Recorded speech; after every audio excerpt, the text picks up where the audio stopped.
Hello students, हम बात कर रहे थे भारत के भूगोल में जलवायु की।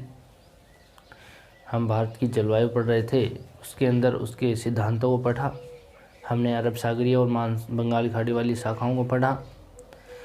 अब हम पढ़ रहे हैं भारत के जलवायु प्रदेश। क्या पढ़ रहे हैं? भारत के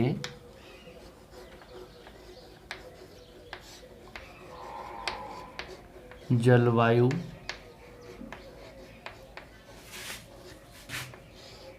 प्रदेश।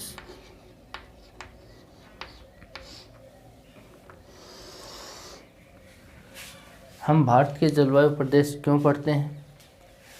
क्योंकि जो भारत के अंदर जो जलवायु है उसमें क्षेत्रीय विभिन्नता है। क्या है? क्षेत्रीय विभिन्नता।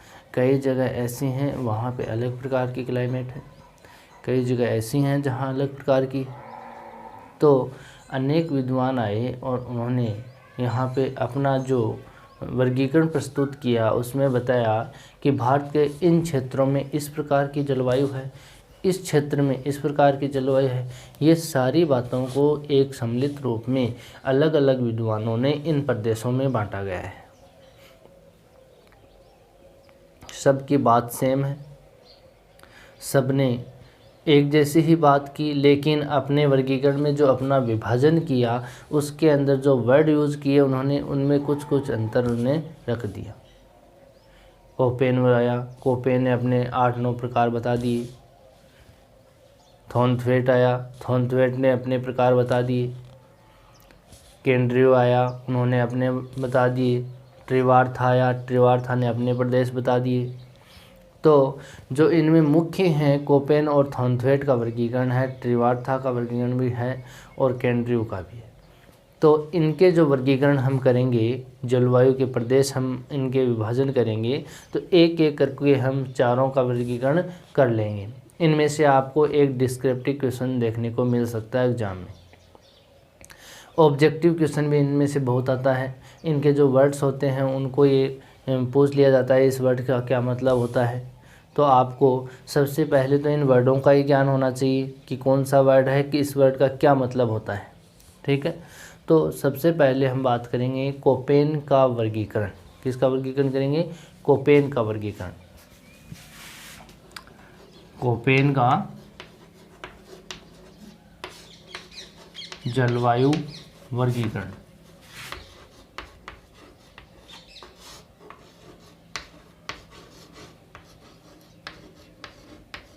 कोपेन का जलवायु वर्गीकरण।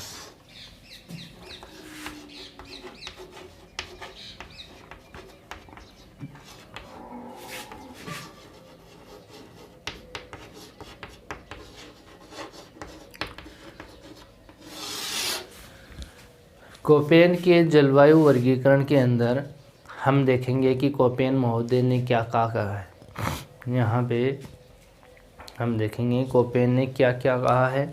तो उसके अंदर भारत के जो अलग अलग प्रदेश हैं उसके अंदर कोपेन महोदय ने अपना जलवायु वर्गीकरण प्रस्तुत किया। इन्होंने वनस्पति को आधार माना। किसने? कोपेन। किसको आधार माना? वनस्पति को। वनस्पतियों को देख करके इन्होंने बता दिया यहाँ पर इस प्रकार का तापमान है और इस प्रकार की वर्षा होती है यहाँ पे, यानी कि यहाँ की क्लाइमेट कैसी है। इन्होंने मुख्य रूप से आधार तो किसको माना था? वनस्पति को। और उसके साथ में इन्होंने ऐड कर दिया तापमान व वर्षा। वनस्पति को देख करके उन्होंने बता दिया कि इस प्रकार की वनस्पति है तो यहाँ पे ऐसा तापमान होगा और ऐसी वर्षा होगी। जैसे मानो सदाबहार वनस्पति जहाँ पे होती है तो वहाँ पे तापमान ऊंचा होगा और वहाँ पे वर्षा भी अधिक होगी। तो वहाँ पे वर्षा अधिक होगी और तापमान ऊंचा होगा, तो इसका मतलब वहाँ पे सदाबहार प्रकार की वनस्पति होती है। तो उस क्षेत्र के बारे में उन्होंने बता दिया कि यहाँ पे इस प्रकार की जलवायु है।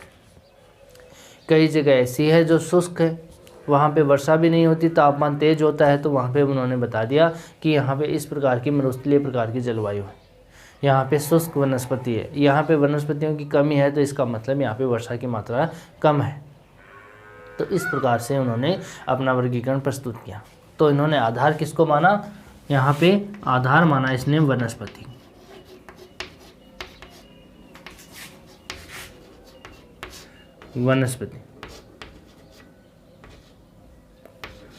वनस्पति को इन्होंने क्या माना? आधार माना, जिसमें इन्होंने तापमान व वर्षा को लिया, तापमान व वर्षा को लिया।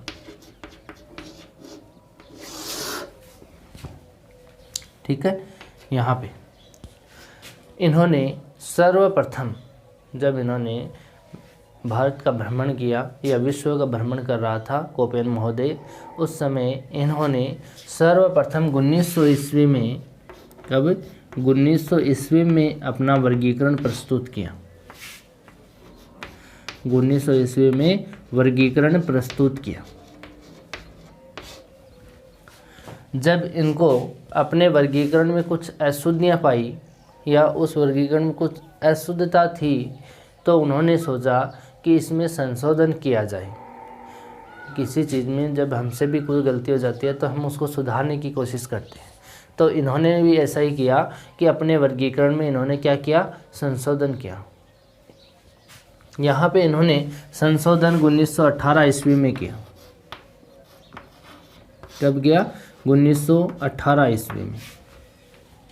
और 1918 में तो इन्होंने संशोधन किया, जबकि इनके एक शिष्य था,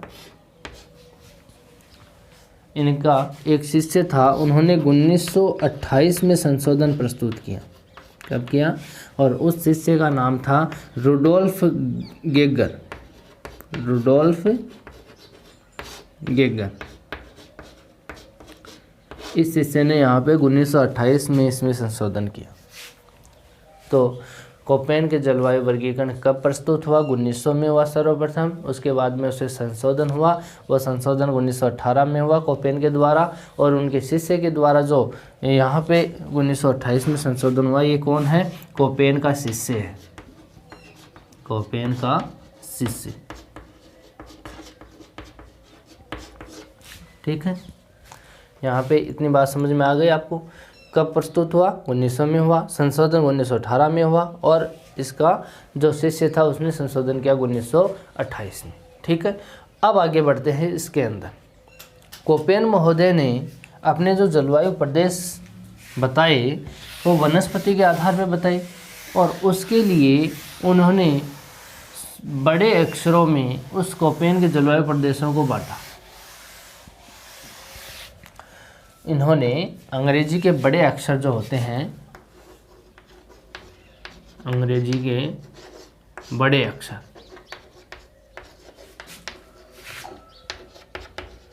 अक्षरों में प्रदेशों को बांटा, प्रदेशों को बांटा। शुरू के 5 अक्षर लिए इन्होंने। सबसे पहले लिया इन्होंने ए, फिर लिया बी, फिर लिया सी, फिर लिया डी, और फिर लिया ई। मुख्य जो इन्होंने विभाजन किया, उस मुख्य विभाजन में इन्होंने इन 5 प्रकारों को लिया। समझ गए बात? इन्होंने जो प्रकार बताए उनमें जो मुख्य थे, मुख्य ये अक्षर थे, A B C D E. अब इसके अंदर इन्होंने विभाजन किया। जैसे इसके अंदर इन्होंने विभाजन कर दिया, यहाँ पे ए एम डब्ल्यू कर दिया, यहाँ पे ए डब्ल्यू कर दिया, ए एस कर दिया। तो यहाँ पर ये देखो कि प्रकार तो ए का ही है, विभाजन ज़रूर इसने दूसरा किया है इसके अंदर। यहाँ पे ए तो ये मुख्य ही है, इसने मुख्य अक्षर तो ए लिया था, तो ए प्रकार की जलवायु है वो तो यहीं पे है। ठीक है। दूसरी जो है यहाँ पे इसके जैसे 2 कर दिए इसने, यहाँ पे बी एस डब्ल्यू एम कर दिया या एम डब्ल्यू कर दिया, तो यहाँ पे इसके 2 कर दिए, बी डब्ल्यू, यहाँ पे एच एम डब्ल्यू कर दिया, यहाँ पे एच। यहाँ पे इस प्रकार के 2 वर्गीकरण कर दिए, यहाँ पे 3 वर्गीकरण कर दिए। तो यहाँ पे मुख्य तो अक्षर कौन सा था? A B C D E था। इनके बारे में आपको पता होना चाहिए। ए का मतलब क्या होता है, बी का मतलब क्या होता है, सी का क्या मतलब होता है, और डी का क्या मतलब होता है। इस प्रकार के अक्षरों का आपको इसके मतलब पता होना चाहिए कि इन्होंने इस अक्षर का क्या मतलब रखा है। कोपेन महोदय ने ए का मतलब होता है उष्णकटिबंधीय आर्द्र जलवायु। यहाँ पे इस अक्षर को ना लिख करके ए ही लिख दिया इसने। किसको ना लिख करके? उष्णकटिबंधीय आर्द्र जलवायु ना लिख करके क्या लिख दिया? यहाँ पे सीधा ए लिख दिया। इसका मतलब आप समझ जाते हो कि यहाँ पे उष्णकटिबंधीय आर्द्र जलवायु है। इनके अलावा इन्होंने यहाँ पे बड़े अक्षरों में एस को भी लिया है, यहाँ पे डब्ल्यू को भी लिया है, यहाँ एच को भी लिया है और एफ को भी लिया है और टी को लिया है यहाँ पे बड़े अक्षरों में। ठीक है, छोटे अक्षरों को लिया। तो एक बार इनका मतलब जान लेते हैं, उसके बाद में हम छोटे अक्षरों की भी बात कर लेंगे। यहाँ पर इस जलवायु वर्गीकरण के अंदर सबसे पहले हम बात करें ए की। बड़े अक्षरों में ए को क्या कहा जाता है? बड़े अक्षरों में कहा जाता है ए को उष्णकटिबंधीय, क्या कहा जाता है? उष्णकटिबंधीय। साथ साथ में नोट करते चले जाना,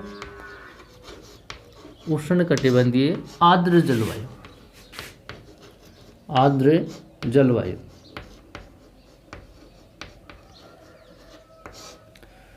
क्या कहते हैं इसको? उष्णकटिबंधीय आर्द्र जलवायु। इंग्लिश में क्या बोलते हैं इसको? इंग्लिश में बोलते हैं ट्रॉपिकल वेट क्लाइमेट।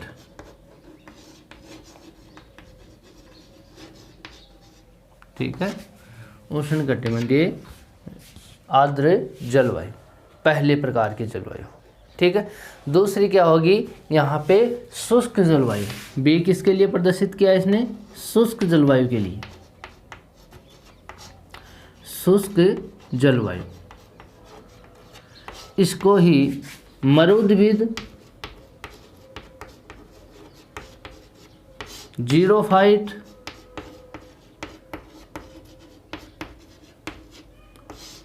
और मरुस्थलीय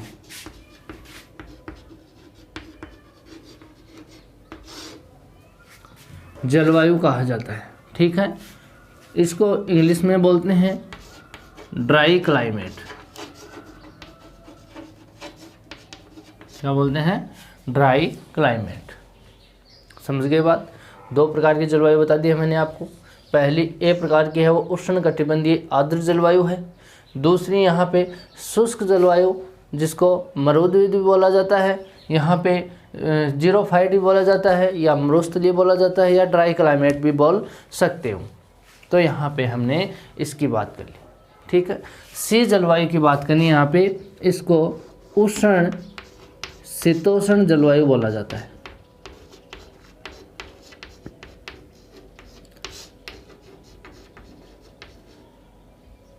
शीतोष्ण जलवायु, इसको यहाँ पे, इस उष्ण शीतोष्ण को यहाँ पे मध्य तापीय भी बोला जाता है। मध्य तापीय जलवायु, मध्य तापीय जलवायु भी बोला जाता है। और इसको वार्म टेम्परेट क्लाइमेट बोलते हैं। इसको बोलते हैं warm temperate climate. Warm temperate climate बोलते हैं इसको, उष्ण शीतोष्ण जलवायु या मध्य तापीय जलवायु। अगली बात करें यहाँ पे डी की, तो डी को क्या बोलते हैं? शीत शीतोष्ण जलवायु,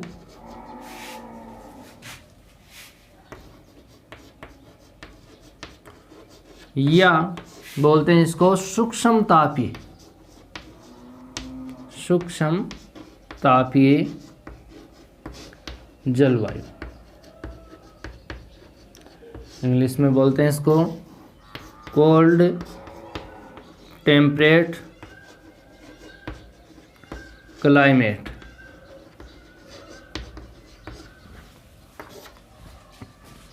समझ गए? कौन सी है? शीत शीतोष्ण जलवायु या सूक्ष्म तापीय जलवायु। ई, ये है ध्रुवीय जलवायु। कौन सी है? ध्रुवीय जलवायु। Polar polar climate.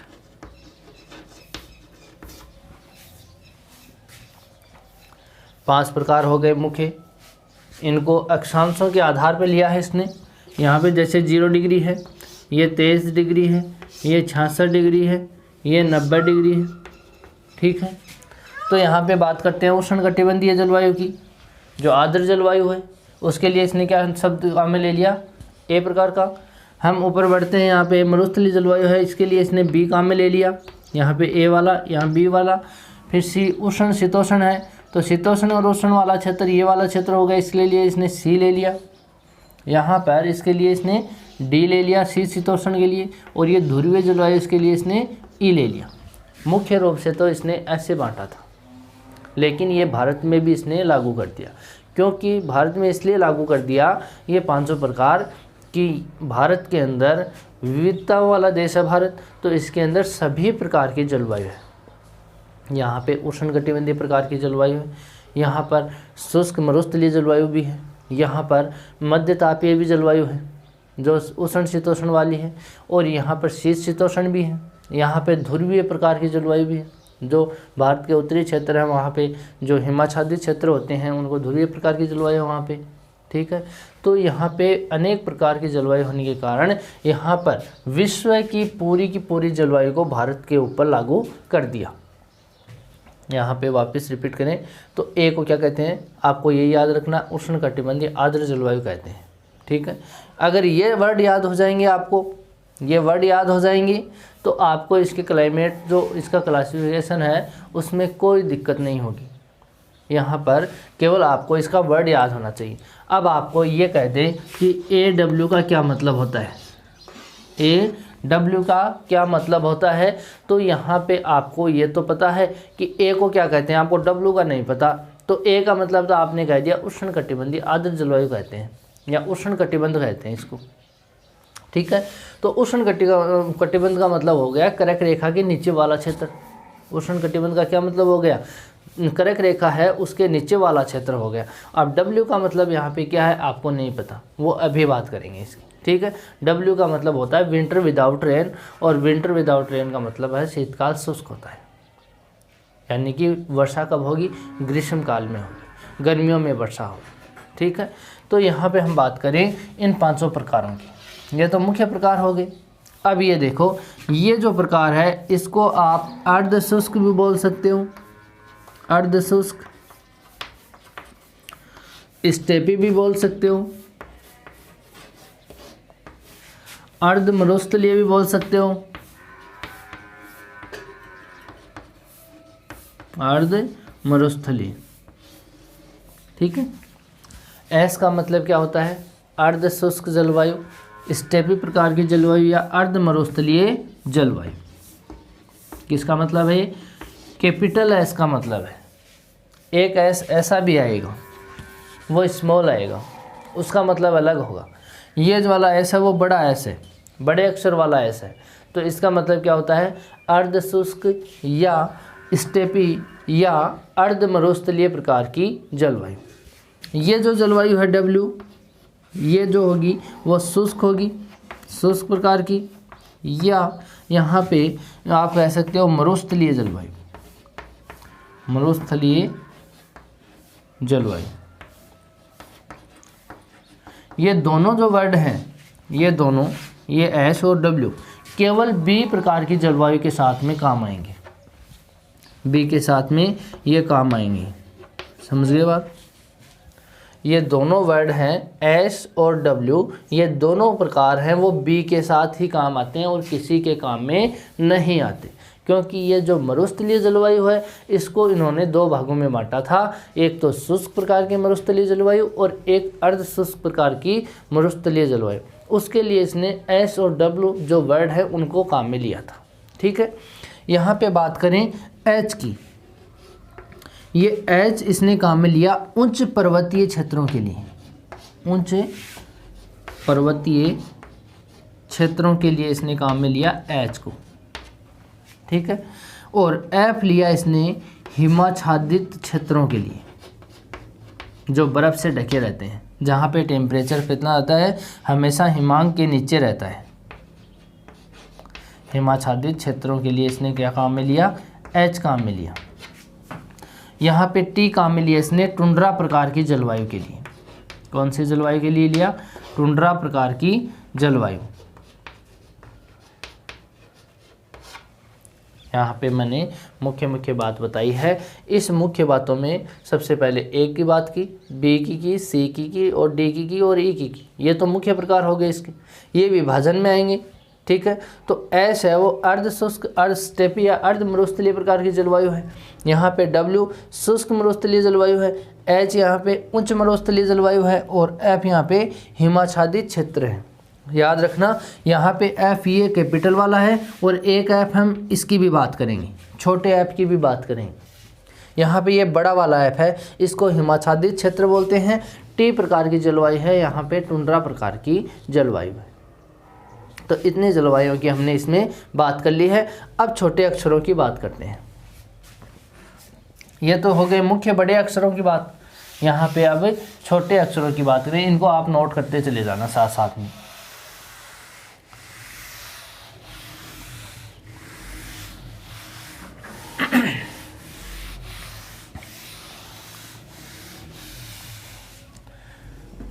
छोटे अक्षरों के अंदर इसने एफ को लिया, एम को लिया, एस को लिया और डब्ल्यू को लिया।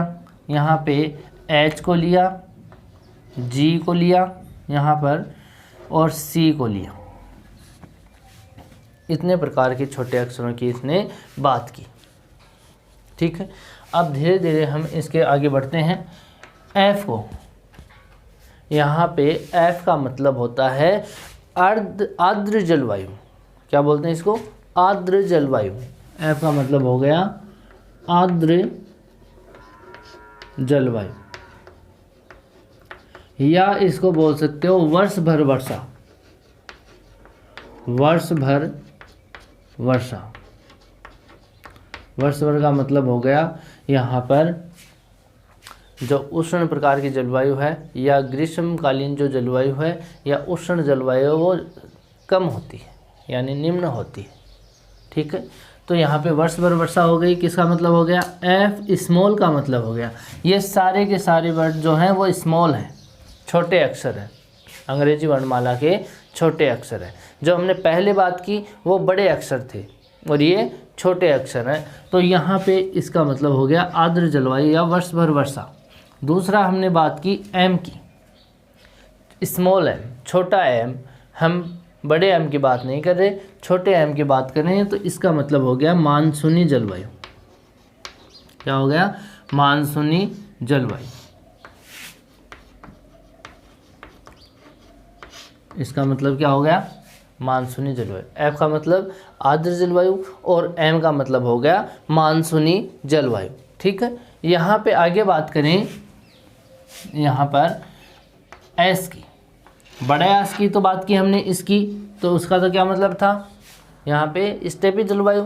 और डब्ल्यू की बात की यहाँ पे बड़ा वाला, तो उसकी जलवायु की बात की तो वहाँ पे शुष्क प्रकार की जलवायु थी यानी मरुस्थलीय प्रकार की जलवायु थी। अब हम बात करें एस की, तो एस का मतलब हो गया यहाँ पर शीतकाल आर्द्र, शीतकाल आर्द्र या ग्रीष्मकाल शुष्क, ग्रीष्मकाल शुष्क। कोई भी वर्ड यूज ले सकते हो दोनों में से। यानी वर्षा कब होगी, सर्दियों में होगी, गर्मियों में वर्षा कम होगी, कम मात्रा में होगी, तो इसको आप क्या बोल सकते हो, ग्रीष्म ऋतु शुष्क बोल सकते हो, ग्रीष्मकाल शुष्क।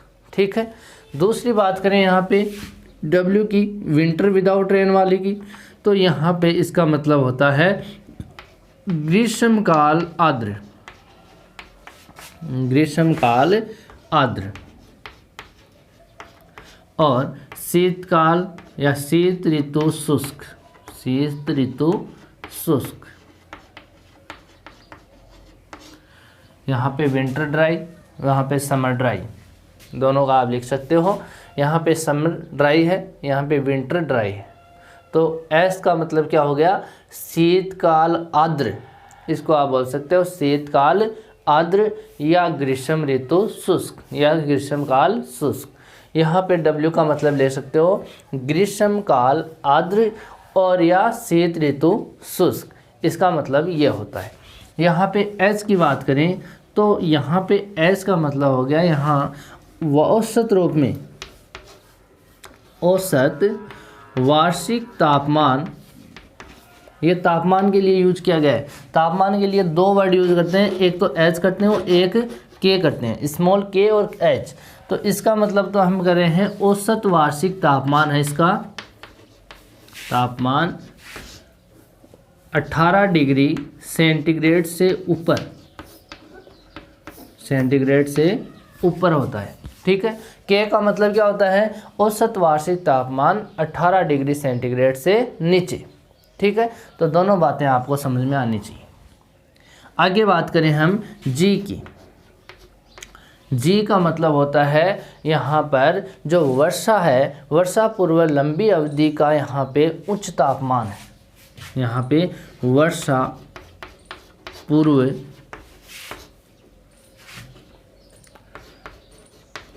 लंबी अवधि का तापमान, लंबी अवधि का तापमान, जैसे गंगा के मैदान का क्षेत्र होता है उसके अंदर उच्च तापमान होता है, यहाँ पे उच्च तापमान, उच्च तापमान। ठीक है, C का मतलब देखो ये C है, ये भी इन्होंने तापमान के लिए यूज किया है। इसमें 4 अक्षरों को यूज किया था विश्व के संदर्भ में, A B C और D। ठीक है, यहाँ पे इसने कहा कि A का मतलब होता है 22 डिग्री से, हमेशा 22 डिग्री से अधिक तापमान। यहाँ पे क्या बात की इसने, 22 डिग्री सेंटीग्रेड से हमेशा अधिक तापमान होता है। इसके अंदर 22 डिग्री से सेंटीग्रेड से 10 डिग्री के मध्य सेंटीग्रेड के मध्य का तापमान होता है। इसके अंदर इसने बताया कि 10 डिग्री सेंटीग्रेड से कम तापमान और 0 डिग्री तक, 0 डिग्री सेंटीग्रेड तक। और D का मतलब बताया इसने 0 डिग्री से नीचा, 0 डिग्री से नीचा तापमान। ये इसने तापमान के लिए काम में लिए हुए शब्द हैं, A B C D। ये स्मॉल वाले हैं, छोटे अक्षर हैं, इनके लिए इसने ये काम लिया। तो C प्रकार की जलवायु ये है। तो यहाँ पे आप ऐसे भी लिख सकते हो इस क्षेत्र में C के लिए कि यहाँ पे उच्च उष्णतम माह का तापमान, उष्णतम मतलब सबसे ज़्यादा गर्म वाला महीना, उष्णतम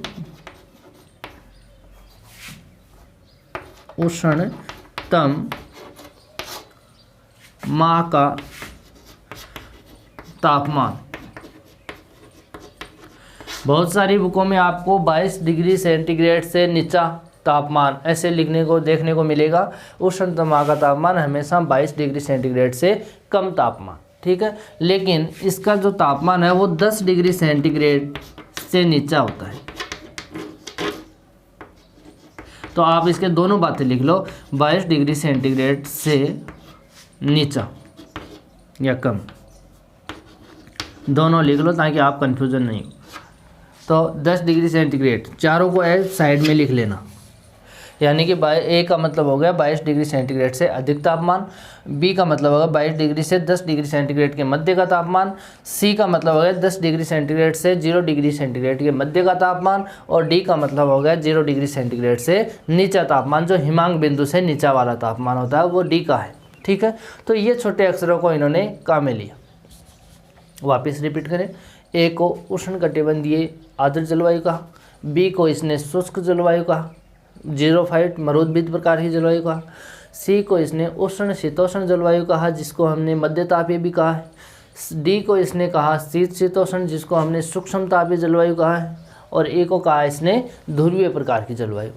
S बड़े अक्षर को इसने स्टेपी प्रकार की जलवायु कहा है, बड़े W को इसने यहाँ पे शुष्क या मरुस्थलीय जलवायु कहा है। इसके बाद में हमने H को लिया, वो उच्च पर्वतीय प्रकार की जलवायु है। F को हिमाच्छादित क्षेत्रों वाली जलवायु, और T का मतलब होता है यहाँ पर टुंड्रा प्रकार की जलवायु। इसके बाद में हमने जो स्मॉल अक्षर लिए थे, स्मॉल में हमने F को लिया। F का मतलब होता है आर्द्र जलवायु या वर्ष भर वर्षा। ठीक है। हमने एम का लिया तो एम का मतलब होता है मानसूनी जलवायु, ठीक है। तीसरी प्रकार हमने लिया यहाँ पे स्मॉल एस का, एस का मतलब होता है यहाँ पे समर विदाउट रेन, यानी कि वहाँ पे ग्रीष्मकाल शुष्क होता है और शीतकाल आर्द्र होता है। हमने डब्ल्यू स्मॉल की बात की तो डब्ल्यू के अंदर क्या लिया हमने, यहाँ पे ग्रीष्मकाल आर्द्र लिया, शीतकाल शुष्क लिया। उसके बाद में हमने बात की जी की, जी का मतलब होता है वर्षा पूर्व, यानी वर्षा का जो टाइम है उससे पहले जो अवधि है, वर्षा होने से पहले वाली जो अवधि है। जैसे मान लो आज 10 तारीख है, 10 तारीख को वर्षा होनी है तो हम बात कर रहे हैं 8 और 9 तारीख तक की, पहले 1 से लेके 8 या 9 तारीख तक की बात करें हैं। यानी कि वर्षा के पहले का जो टाइम है उस टाइम में उच्च तापमान, यानी लंबी अवधि तक उच्च तापमान रहने वाला क्षेत्र की बात की है, ठीक है। सी की बात की, स्मॉल सी के अंदर हमने क्या लिया है, वहाँ यानी कि हमेशा उष्णतम जो माह है, वहाँ का सबसे गर्म जो माह है उसका भी तापमान हमेशा 22 डिग्री सेंटीग्रेड से नीचा रहता है या 10 डिग्री सेंटीग्रेड से नीचा रहता है। सबसे गर्म महीने का तापमान कितना रहता है, हमेशा 10 डिग्री सेंटीग्रेड के आसपास, ठीक है। यहाँ पे हमने इतने प्रकार की बात की। एच को भी इसने तापमान के रूप में लिया है। एच को इसने वर्ड के रूप में तो 2 वर्ड को यूज लिया है, एक तो एच को लिया है, एक के को लिया है। एच का मतलब होता है औसत रूप में जो वार्षिक तापमान है वो हमेशा एच के अंदर 18 डिग्री सेंटीग्रेड से अधिक तापमान होता है, और जो के है उसके अंदर यहाँ हमेशा 18 डिग्री सेंटीग्रेड से नीचा तापमान यानी कम तापमान होता है। ये वर्ड इसने काम में लिए, ठीक है। आगे की बात करें हम इसके मैप की, आप इस मैप को बना लेना। इसके मैप के अंदर इसके प्रकारों को हम देखेंगे। इसने यहाँ पे 8-9 प्रकार में इन्होंने विभाजित किया है। कौन कौन से किया है एक बार इसके नाम देख लेते हैं। इसने सबसे पहले बताया है सदाबहार प्रकार की वनस्पति को, AMW। देखो ये अक्षर छोटा है, ये बड़ा है, इसको ध्यान में रखना। आपने अगर ऐसा कर दिया, ये W यहाँ पे M जैसे ये लिख दिया और ये W लिख दिया, इसका मतलब ही अलग हो जाएगा। तो आपने स्मॉल और बड़ा जो अक्षर है इसको ध्यान में रखना आपको। एक प्रकार हो गया इसका। दूसरा प्रकार इसने बताया यहाँ पे AW, यहाँ पे AW पूरा है, यहाँ पे AW पूरा है जो सवाना प्रकार की जलवायु, ठीक है। यहाँ पे आगे बात करें 3 नंबर पे, यहाँ पे A के साथ में स्मॉल s है, फिर यहाँ पर D है, सॉरी B वाला ले लेते हैं, B का है, B का हो गया यहाँ पे BS बड़ा वाला हो गया, और H स्मॉल और W। यहाँ पर 5वां प्रकार लें तो B के साथ में बड़ा वाला W होगा, ये देखो बड़ा वाला अक्षर है, ये दोनों बड़ा वाला W होगा, और इसके साथ में H स्मॉल और W स्मॉल ये अक्षर होंगे। फिर यहाँ पे बात करें C की, यहाँ पे C के साथ में है स्मॉल W और G, ठीक है। D की बात करें हम, यहाँ पर 7 नंबर पे D के साथ में F आएगा स्मॉल वाला और C आएगा, ठीक है। यहाँ पे पहला हमने AMW की बात कर ली, AW की कर ली है, AS की कर ली, यहाँ पे CWG की कर ली, DFC की कर ली, और ये अक्षर है। फिर इसके अंदर इसने 8वां प्रकार लिया है E का, एक तो ध्रुवीय प्रकार की जलवायु हो गई, और इसके अंदर 9वां प्रकार लिया है A के साथ में T का। ये जो प्रकार है कोपेन महोदय ने इन प्रकारों को लिया है। देखो A के साथ 3 प्रकार लिए हैं, B के साथ 2 प्रकार लिए हैं, C के साथ 1, D के साथ 1, E के साथ में 2 प्रकार लिए। अब इसको भारत के मानचित्र में देखें तो कहाँ कहाँ पर है इसका वर्गीकरण, हम देखें भारत के मानचित्र में, यहाँ पे देखेंगे तो यहाँ पे इस क्षेत्र में इसका वर्गीकरण कहाँ कहाँ है।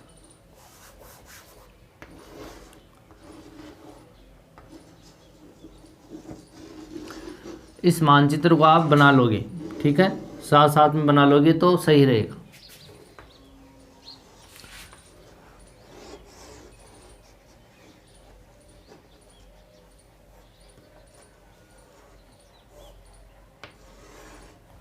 ये विश्व भारत का मानचित्र है। इस भारत के मानचित्र में इन प्रकारों को कहाँ कहाँ दर्शाया गया है वो देखते हैं एक बार।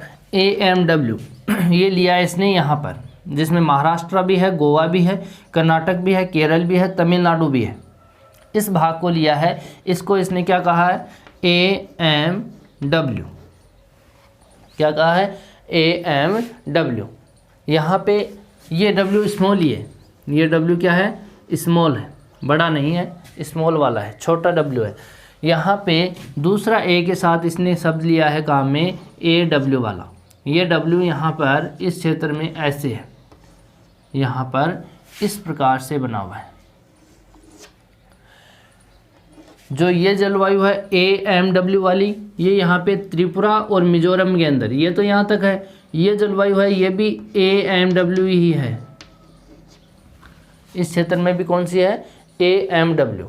यहाँ पे AW है, ये AW स्मॉल वाला, W स्मॉल होगा यहाँ पे, ठीक है। एक यहाँ पे जलवायु है इस क्षेत्र में ये वाली, जिसके अंदर आंध्र प्रदेश और तमिलनाडु वाला तटीय क्षेत्र है। इसके अंदर है, इसने जलवायु कहाँ मिली, A बड़ा वाला अक्षर हो गया और S।